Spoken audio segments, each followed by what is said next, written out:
જંજીર ઠેસર તમારે લાવવાનો ફાયદો શું થાય હું તમને બતાવું જો ટ્રેક્ટરમાં તમે બુરી અનાજ કટાવતા હોય ને તો પહેલાં તમે બુરી સડાવવાનું કોઈ ના તો ડાયરેક્ટ તમે હોનાથી ટોલીમાં ભરી શકો અને તમારે ભાગ પાડવાના હોય તો હોય પણ કટા ભરી શકો અને તમારે ઓછી તગારા લેવા હોય ને તો લઈ શકો. આ જંજીર ઠેસર હું તમને બતાવું બીજું ક્વોલિટી જો ને ઉપડી ભોય નીચે પાછળ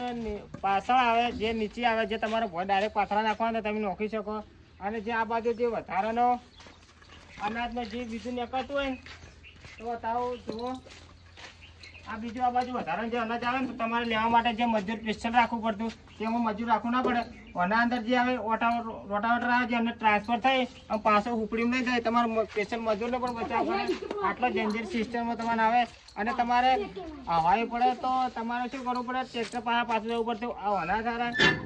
ગેર ઊંચો કરો ત્યારે રોટાવેટર સિસ્ટમ આવે ને એ બંધ થઈ જાય એટલે તમારે ટ્રેક્ટર પાછું જવું પડે ને આટલો ફાયદો થાય આપણે